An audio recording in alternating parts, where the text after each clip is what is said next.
नमस्कार दोस्तों, स्वागत है आपका आज की इस नई वीडियो पे। आज की इस वीडियो में हम 11 नवंबर में जितने भी शिफ्ट हुए हैं 3 शिफ्ट के 75 क्वेश्चन, तो पूरे क्वेश्चन देखेंगे जो आपके एग्जाम में पूछे गए थे। ये सभी क्वेश्चन रियल है, ऑथेंटिक है, जेन्युइन है जो आपके एग्जाम में पूछे गए थे। ठीक है, तो देखेंगे क्वेश्चन को, उसके साथ साथ एक्स्ट्रा फैक्ट भी देखेंगे जिससे क्या है आपके एग्जाम में क्वेश्चन फंस सके। ठीक है, तो चलिए शुरू करते हैं बिना किसी देरी के। क्वेश्चन है आपका, इस अगेंस्ट ऑड्स किसकी आत्मकथा है, ये पूछ लिया गया था आपके एग्जाम में। याद रखेंगे सानिया मिर्जा जो की है ना, उनकी जो ये आत्मकथा है। और सानिया साइना जो मिर्जा है ना, वो क्या है बता, ये क्या है, टेनिस खिलाड़ी है, ये भी आप याद रखेंगे। और यह किताब जो की है साइना मिर्जा की आधिकारिक जीवनी है। ठीक है, और इसमें भारत और दुनिया की टॉप महिला टेनिस खिलाड़ियों में से एक बनने की उनकी यात्रा का वर्णन है। तो ये याद रखेंगे कि एस अगेंस्ट ऑड जो कि आत्मकथा है वो सानिया मिर्जा की है और वो एक क्या है, टेनिस खिलाड़ी हैं। ठीक है, अब देखिए सानिया मिर्जा ने अपने पिता इमरान मिर्जा और खेल पत्रकार शिवानी गुप्ता की मदद से यह किताब लिखी, ये भी आप याद में रखेंगे। और भारतीय अभिनेता शाहरुख खान ने जुलाई 2016 में हैदराबाद में एक समारोह में इस किताब का क्या किया था, विमोचन किया था। तो ये चीज़ें आप याद में रखेंगे। ठीक है, एक क्वेश्चन था आपका, राज्य वत्स महाजनपद की राजधानी क्या है, ये पूछ लिया गया था। तो कौशाम्बी जो की है ना, कौशाम्बी जो की है वत्स महाजनपद की क्या है, राजधानी है। और यह शहर यमुना और गंगा नदी के संगम पर स्थित है, ये भी याद रखेंगे। और आधुनिक समय में इसे इलाहाबाद के नाम से जाना जाता है, ये आपके मेन पॉइंट में आ जाएगा। ठीक है, अब देखिए वत्स प्राचीन भारत के उत्तरापथ का 16वां महाजनपद था, ये भी आप याद में रखेंगे। ठीक है, एक है आपका साल 2022 के लिए नृत्य कला निधि पुरस्कार से किसे सम्मानित किया, ये पूछ लिया गया था। तो 2022 के राष्ट्रीय नृत्य शिरोमणि पुरस्कार अंतर्राष्ट्रीय कुचिपुड़ी नृत्यांगना अर्पणा सतीसन, याद रखेंगे, अर्पणा सतीसन को मिला था। यह पुरस्कार भारत की असाधारण शास्त्रीय नर्तकों और संगीतकारों को कला और संस्कृति में उनके योगदान के लिए दिया जाने वाला पुरस्कार है, जो कि है आपका नृत्य कला निधि पुरस्कार। अर्पणा सतीसन केरल की रहने वाली है और भरतनाट्यम की विशेषज्ञ है, ये भी याद रखेंगे। और वह गुरु श्रीमती वैजंती काशी की वरिष्ठ शिष्य याद रखेंगे। ठीक है, एक है आपका ख्वाजा मोहिनुद्दीन चिश्ती की दरगाह पर आने वाला पहला सुल्तान कौन था करके। तो इसका जो कि आंसर है वो है आपका मोहम्मद बिन तुगलक जो कि थे पहले थे। और इसमें और क्या जान सकते हैं इसमें कि ख्वाजा मोइनुद्दीन चिश्ती एक सूफी संत थे, याद रखेंगे। उनका जन्म 1141 से 1142 ईस्वी में ईरान के सिजिस्तान में हुआ था। ठीक है, अब ख्वाजा मोइनुद्दीन चिश्ती की दरगाह राजस्थान के अजमेर में है, ये भी याद रखेंगे आप, मेन पॉइंट याद रखेंगे। इसे भारत की सबसे अहम सूफी कब्रों में, कब्र होते हैं ना जिसको, कब्रों में से एक माना जाता है, याद में रखेंगे। और इस दरगाह पर आने वाले कुछ और प्रसिद्ध शासकों में से सम्राट अकबर, रजिया सुल्तान, शेर शाह सूरी, जहांगीर और औरंगजेब आदि भी क्या है, शामिल में है। ठीक है, देखो इस दरगाह के निर्माण की शुरुआत इल्तुतमिश ने की थी और इसका निर्माण हुमायूं के काल में पूरा हुआ था। दरगाह के मुख्य द्वार को निजाम गेट कहते हैं, याद रखेंगे, क्वेश्चन बन सकता है आपका। तो दरगाह के मुख्य द्वार को निजाम गेट कहते हैं। इसका निर्माण 1911 में हैदराबाद स्टेट के उस समय के निजाम मीर उस्मान अली खान ने करवाया था, याद में रखेंगे। और दरगाह में हर साल ख्वाजा मोइनुद्दीन चिश्ती की पुण्यतिथि को उर्स नामक उत्सव से मनाया जाता है। तो देखिए मुस्लिम समाज में जो उर्स संबंधी बातें होती है वो यही से निकल के आई है, तो ये चीज़ें आप ध्यान में रखेंगे क्योंकि क्वेश्चन पेपर में पूछ लिया जाता है। एक क्वेश्चन है आपका, केरल के सबरीमाला मंदिर में मकर संक्रांति के दौरान कौन सा त्यौहार मनाया जाता है करके। तो देखिए मैंने हाईलाइट कर दिया है, मकर विलक्कु त्यौहार जो मनाया जाता है। और मकर विलक्कु त्यौहार जो कि है ना, मकर संक्रांति के दिन 14 जनवरी को मनाया जाता है ना, जो भी है। और इस दिन थिरुवरंभरण, ठीक है, भगवान अयप्पन के पवित्र आभूषण का जुलूस निकाला जाता है और मंदिर में सभा होती है। अनुमानित दर्शनार्थियों की संख्या हर साल करीब 5 लाख भक्त इस अनुष्ठान को देखने आते हैं, याद रखेंगे। और मकर विलक्को एक धार्मिक अनुष्ठान है। माना जाता है कि यह अनुष्ठान मलयाराय, ठीक है, जनजाति ने शुरू किया था। किसने? मलयाराय जनजाति ने शुरू किया था। बाद में श्रवणकोर देवस्वम बोट ने इसे गुप्त रूप से जारी किया था, याद रखेंगे। तो जानने वाली बात यह है कि केरल के सबरीमाला मंदिर में मकर संक्रांति के दौरान कौन सा त्यौहार मनाया जाता है? तो वो हो जाएगा आपका मकर विलक्को त्यौहार, ठीक है। और इसमें और क्या याद रख सकते हैं कि मकर संक्रांति के दिन सूर्य धनु राशि से मकर राशि में क्या करते हैं? प्रवेश करता है। इस दिन को उत्तरायण, ठीक है, उत्तरायण भी कहा जाता है। 2017 में कौन सी सिंगर तुषाद में प्रदर्शन होने वाली पहली भारतीय गायिका बनी जब उनका मॉम का पुतला संग्रहालय में है उसे प्रदर्शित किया गया था? तो आशा भोसले की जो मोम का पुतला है उसको क्या किया था? तुषाद म्यूजियम में प्रदर्शित किया गया था। यह भारत से चुनी गई पहली गायिका थी जिनकी मूर्ति इस संग्रहालय में लगाई गई थी।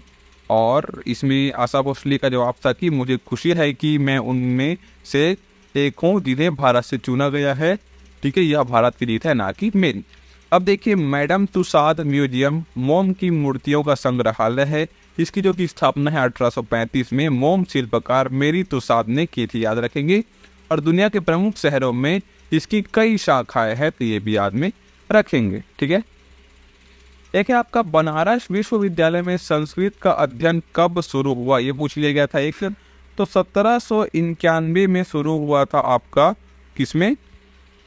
संस्कृत का अध्ययन कौन से में? बनारस विश्वविद्यालय में। वहीं पे क्वेश्चन था आपका लोकपाल संस्था शुरू करने वाला पहला देश कौन है, ऐसे करके। तो स्वीडन में सबसे पहले शुरू हुई थी इसकी, और इसकी स्थापना जो की है 1809 में हुई थी, याद रखेंगे। और क्या याद रख सकते हैं कि भारत में लोकपाल और लोकायुक्त की अवधारणा का प्रस्ताव सबसे पहले कानून मंत्री अशोक कुमार सेन ने 1960 के दशक में रखा था। वहीं पे बात करें लोकपाल और लोकायुक्त शब्द डॉक्टर LM सिद्धवी ने गढ़ा था, तो ये भी चीजें आप याद में रखेंगे। अब एक क्वेश्चन था आपका, हाल ही में किस राज्य सरकार द्वारा बसों में महिलाओं और ट्रांसजेंडर लोगों के लिए मुफ्त यात्रा की सुविधा योजना शुरू की थी, या फिर शक्ति योजना शुरू की थी करके? याद रखेंगे, कर्नाटक सरकार द्वारा ये योजना शुरू की गई थी, क्योंकि कर्नाटक सरकार की आर्थिक के लिए दृष्टि से सही नहीं था, ठीक है। तो ये चीजें आप याद में रखेंगे। इससे कर्नाटक सरकार को आर्थिक रूप से बहुत हानि हुई थी, ये भी चीजें आप याद में रखेंगे। एक क्वेश्चन था आपका, लोकसभा सांसद चंद्राणी मुर्मू किस पार्टी से संबंधित है? ये पूछ लिया गया था आपके एग्जाम में, याद रखेंगे। बीजू जनता दल से संबंधित है आपका इनका, चंद्राणी मुर्मू का। वहीं पे क्वेश्चन था आपका, कोशिका के किस कोशिकांग में दाना मौजूद है करके? तो ये राइबोसोम है। राइबोसोम जो कि है कोशिका द्रव में मौजूद झिल्लीदार दानेदार संरचनाएं होती है। राइबोसोम को कोशिका का प्रोटीन कारखाना भी कहा जाता है, याद रखेंगे, क्योंकि ये प्रोटीन संश्लेषण का स्थान होता है। राइबोसोम छोटे अंग होते हैं और झिल्ली से घिरे नहीं होते।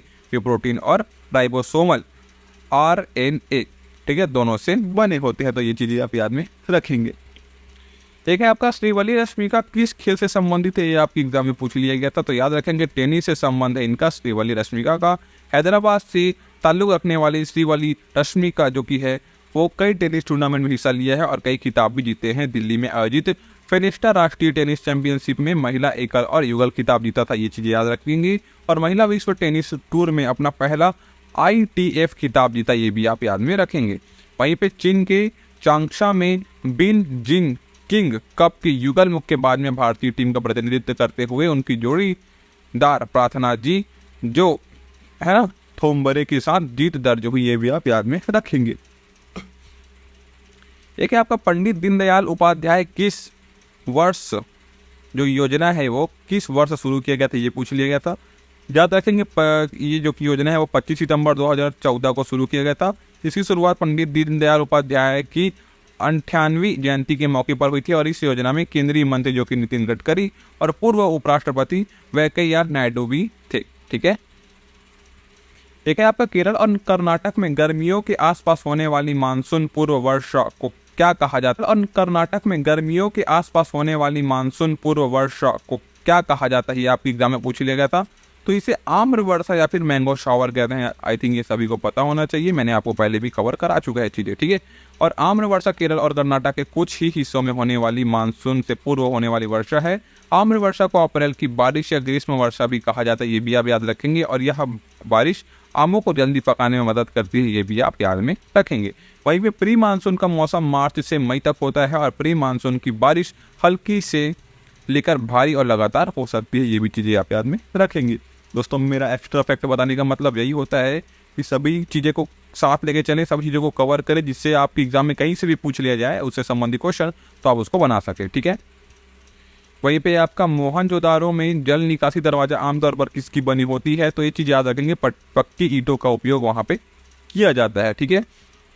एक था आपका मानव विकास सूचकांक में भारत का रैंक क्या था, ये आपके एग्जाम में पूछ लिया गया था। तो याद रखेंगे कि UNDP है ना जो कि होते हैं, उसके मुताबिक भारत 193 देशों में मानव विकास सूचकांक HDI जिसको ना 100 कितने 34वें स्थान पर था, याद रखेंगे। और वही लैंगिक असमानता सूचकांक में भारत को 108वें स्थान पर रखा गया था। तो दोनों चीज़ें आपस में अंतर है, देख सकते हैं, ठीक है। तो 134वें स्थान पर था, बात करेंगे HDI की।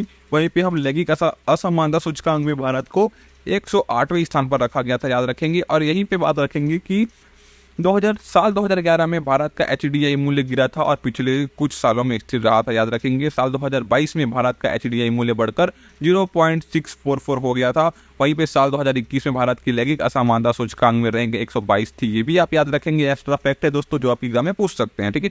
और साल 2022 में लैंगिक असमानता सूचकांक में भारत की रैंक में 14 पायदानों का सुधार आया था। और साल 2023 से 24 की मानव विकास रिपोर्ट के मुताबिक स्विट्जरलैंड को वैश्विक मानव विकास सूचकांक में पहला स्थान मिला था, जो कि ये बहुत इंपॉर्टेंट है, जो मैं आपको भी बता रहा हूँ कि साल 2023 से 24 की मानव विकास रिपोर्ट के मुताबिक स्विट्जरलैंड को वैश्विक मानव विकास सूचकांक में पहला स्थान मिला था, याद में रखेंगे।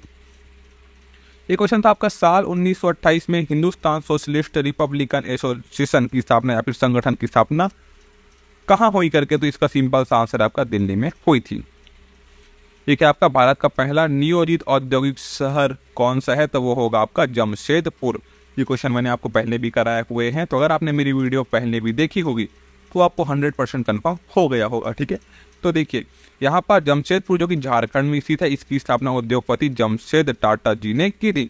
जमशेदपुर को टाटा नगर के नाम से भी जाना जाता है, ये भी आप याद रखेंगे। क्वेश्चन बन सकता है कि टाटा नगर के नाम से किस को जाना जाता है, तो याद रखेंगे जमशेदपुर शहर को। वहीं पे जमशेदपुर में ही भारत का पहला इस्पात संयंत्र भी बनाया गया था, तो ये चीज़ें एक्स्ट्रा फैक्ट में रखिएगा आप। और क्या बात है कि जमशेदपुर में टाटा स्टील का सबसे बड़ा उद्योग है और जमशेदपुर की स्थापना 1912 में हुई थी, है ना। जमशेदपुर जो कि है टाटा के बड़े बेटे सर दोराबजी टाटा ने यह टाटा आयरन एवं स्टील कंपनी की नींव रखी थी। और तत्कालीन governor general viceroy Lord James Ford ने 1919 में जमशेद जी टाटा के नाम पर इस शहर का नाम जमशेदपुर रखा था, याद रखेंगे। ये क्वेश्चन था आपका, शरीर के किस अंग से विटामिन डी का संश्लेषण होता है, ये पूछ लिया गया था, तो याद रखेंगे आंतों से ये चीजें होती है। एक था आपका, पेशा वर्मा ने अमेरिका के कोलोराडो में अंडर 19 विश्व मुक्केबाजी चैंपियनशिप 2024 में किस भार वर्ग में स्वर्ण पदक जीता था, ये पूछ लिया गया था। याद रखेंगे कि भारत की क्रिशा वर्मा ने अमेरिका में पहले अंडर 19 विश्व मुक्केबाजी चैंपियनशिप में 75 किलोग्राम वर्ग में जर्मनी की साइमन लेरिका, याद रखेंगे साइमन लेरिका को हराकर स्वर्ण पदक जीता था, ठीक है। एक क्वेश्चन था आपका, भारतीय बॉक्सर नीतू जो बॉक्सर है इसको बोलते हैं, भारतीय बॉक्सर नीतू घनघास ने 2023 में स्वर्ण पदक किस भार वर्ग में जीता करके 28 किलो वर्ग में जीता था, याद में रखेंगे। वहीं पे क्वेश्चन था आपका, 1974 में Guinness book of world records में किसने दुनिया में सबसे ज़्यादा रिकॉर्ड दर्ज करने वाली कलाकार के रूप में मान्यता दी, तो याद रखेंगे लता मंगेशकर जो कि उनको 1974 में गिनीज बुक ऑफ रिकॉर्ड में सबसे ज़्यादा रिकॉर्ड दर्ज करने वाले कलाकार के रूप में मान्यता दी थी। ठीक है, आपका द ग्रेट ग्रेनरी सिंधु घाटी सभ्यता के किस स्थल से मिला करके, तो सिंपल सा आंसर इसका आपका मोहनजोदड़ो स्थल से मिला था। वही पे है आपका, इन ऑटोबायोग्राफी किसकी आत्मकथा, ये पूछ लिया गया था, तो याद रखेंगे जवाहरलाल नेहरू की आत्मकथा है आपकी ये। और इसे टूवर्ड्स फ्रीडम के नाम से भी जाना जाता है। यह किताब जवाहरलाल नेहरू ने जेल में रहते हुए लिखी थी, याद रखेंगे। वे जून 1934 से फरवरी 1935 के बीच जेल में रहे थे और भारत की पहले प्रधानमंत्री बनने से पहले उन्होंने यह किताब लिखी थी, ये भी चीज़ें आप याद में रखेंगे। एक क्वेश्चन है आपका, प्रथम राष्ट्रीय खेल कहाँ आयोजित हुआ था, ये पूछ लिया गया था। तो याद रखेंगे बॉम्बे में हुआ था, और कब हुआ पूछ लिया गया तो 1940 में हुआ था। ठीक है, इस आयोजन से भारत में राष्ट्रीय स्तर के खेलों की शुरुआत हुई थी, याद में रखेंगे। और भारत के राष्ट्रीय खेलों से जुड़ी कुछ और बातें ये है कि राष्ट्रीय खेलों की अवधि और नियमों का प्रबंधन भारतीय ओलंपिक संघ करता है, और पहले 3 राष्ट्रीय खेल लाहौर में आयोजित किए गए थे। 8वें राष्ट्रीय खेल साल 1938 में कलकत्ता में आयोजित किए थे, ये भी आप याद में रखेंगे। वहीं पे आज़ादी के बाद राष्ट्रीय खेलों की मेजबानी करने वाला पहला शहर लखनऊ था, ये भी आप याद रखेंगे, बहुत अच्छा क्वेश्चन है ये। तो है ना, आज़ादी के बाद राष्ट्रीय खेलों की मेजबानी करने वाला पहला शहर लखनऊ था। ओलंपिक की तरह पहला आधुनिक राष्ट्रीय खेल साल 1985 में नई दिल्ली में आयोजित किया गया था, ये भी चीज़ें आप याद में रखेंगे। एक क्वेश्चन था आपका, पालकी गुंडू, ठीक है, पालकी गुंडू शिलालेख कहाँ स्थित है करके। तो याद रखेंगे कर्नाटक राज्य के कोप्पल जिले में क्या लिखा है, ये गवीमठ शहर के पास स्थित है। तो इतना याद रख सकते हैं आप, कर्नाटक राज्य में स्थित है करके। यह शिलालेख सम्राट अशोक के लघु शिलालेखों का हिस्सा है, जो भारत के सबसे पुराने लिखित अभिलेखों में से एक है। ठीक है, एक क्वेश्चन है आपका, औरंगजेब ने गोलकुंडा पर किस वर्ष कब्जा किया करके।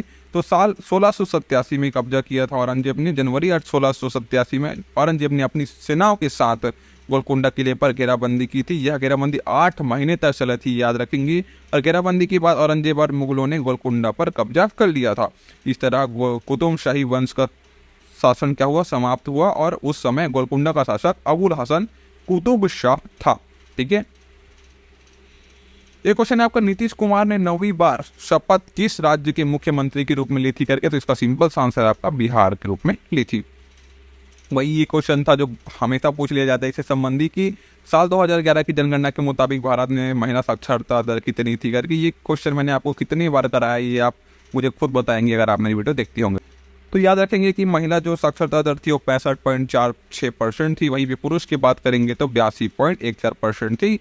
और साल 1947 में भारत की साक्षरता दर 18% थी। ये तीनों चीज़ें आप याद में रखेंगे।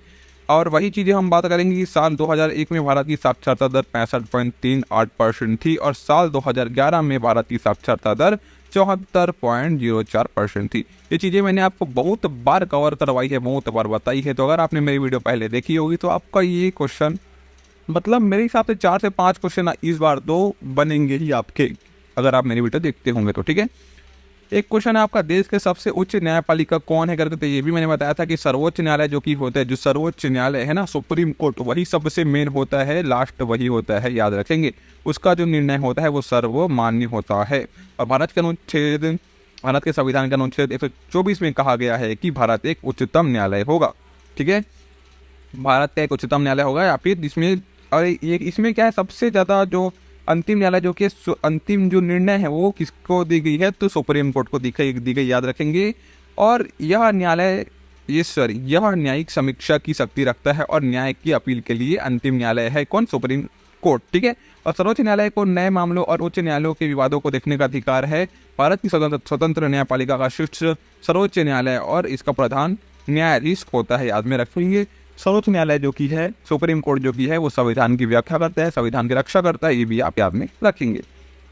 एक क्वेश्चन है आपका, निम्नलिखित में से किसने 1971 में पद्म विभूषण पुरस्कार जीता था करके। तो इसके ऑप्शन में था आपका उदय शंकर, जो कि भारतीय नर्तक है, उन्होंने 1971 में पद्म भूषण अवार्ड जीता था। ठीक है, एक है आपका, नवंबर 2022 तक भारत में राष्ट्रीय राजमार्गों की कुल लंबाई कितनी है, ये पूछ लिया गया था। तो नवंबर 2022 तक भारत में राष्ट्रीय राजमार्गों की जो लंबाई है वो है आपकी 1,41,345 किलोमीटर। और साल 2022 से 23 में राष्ट्रीय राजमार्गों की लंबाई 10,331 किलोमीटर बढ़ी थी। ये चीज़ें आप याद में रखेंगे। और भारत में राष्ट्रीय राजमार्गों से कुछ जुड़ी बातें ये है कि भारत के कुल सड़क नेटवर्क का 2.7% हिस्सा है जो राष्ट्रीय राजमार्ग है, नेशनल हाईवे है।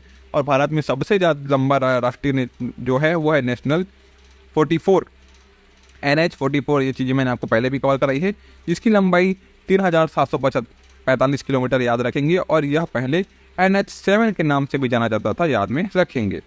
वहीं पे क्वेश्चन था आपका, केंद्रीय औद्योगिक सुरक्षा बल की पहली महिला प्रमुख कौन है, ऐसे पूछ लिया गया था। याद रखेंगे कि इसमें जो नीना सिंह है, वही जो कि है जो प्रमुख है, वह राजस्थान के अंडर की 1989 बैच की भारतीय पुलिस सेवा IPS अधिकारी है। 31 अगस्त 2023 को शीलावर्धन सिंह की सेवानिवृत्ति के बाद नीना सिंह ने CISF महानिदेशक का पदभार संभाला था, वह 31 जुलाई 2024 तक इस पद में रही। ये भी चीज़ें याद में रखेंगे। एक है आपका, जब हम नाव से कूदते हैं तो नाव विपरीत दिशा में क्या है, गति करता है। तो इसका कारण क्या है करके, तो जब कोई व्यक्ति नाव से कूदता है तो नाव विपरीत दिशा में गति करता है, क्योंकि न्यूटन के गति के तीसरे नियम के मुताबिक हर क्रिया के बराबर और विपरीत प्रतिक्रिया होती है। ये चीज़ याद में रखेंगे। अगर आपने न्यूटन का पूरा नियम पढ़ा होगा तो आपको पता होगा। तो इसमें देखिए, जब कोई व्यक्ति नाव से कूदता है तो वह नाव पर पीछे की दिशा में बल लगाता है ताकि वह आगे बढ़ सके। व्यक्ति द्वारा नाव पर लगाया गया बल क्रिया है, नाव द्वारा व्यक्ति पर लगाया गया बल प्रतिक्रिया है, याद रखेंगे। और यह प्रतिक्रिया क्रिया से विपरीत दिशा में होती है, इसीलिए क्या है, नाव विपरीत दिशा में गति करती है। ये चीज़ें आप याद में रखेंगे। एक है आपका जो आज का लास्ट क्वेश्चन है दोस्तों, याद रखेंगे, वैजयंती माला किस शास्त्रीय नृत्य से संबंधित है, ये पूछ लिया गया था। तो याद रखेंगे कि जो वैजयंती जो माला है वो भरतनाट्यम से जुड़ी हुई है, और वैजयंती माला एक प्रशिक्षित भरतनाट्यम नर्तकी है। ये भी आप याद में रखेंगे। उन्होंने फिल्मों के अलावा भारत और विदेशों में अपने नृत्य के शो भी किए हैं, और अयोध्या के राम मंदिर में प्राण प्रतिष्ठान के समारोह के दौरान उन्होंने भरतनाट्यम का शास्त्रीय नृत्य किया था। ये भी चीज़ याद रखेंगे। वैजयंती माला को उनके अभिनय और शास्त्रीय नृत्य में योगदान के लिए कई सम्मान मिले थे। और भरतनाट्यम, जो भरतनाट्यम है ना, भारत का सबसे पुराना शास्त्रीय नृत्य है। ये भी याद रखेंगे। इसके संबंधी क्वेश्चन एक ने पूछ लिया जाता है आपकी शिफ्ट में। तो भरतनाट्यम जो कि भारत का सबसे पुराना शास्त्रीय नृत्य है, इसकी शुरुआत तमिलनाडु में हुई थी। यह नृत्य दक्षिण भारत की आध्यात्मिक और धार्मिक विषयों को दर्शाता है, याद में रखेंगे।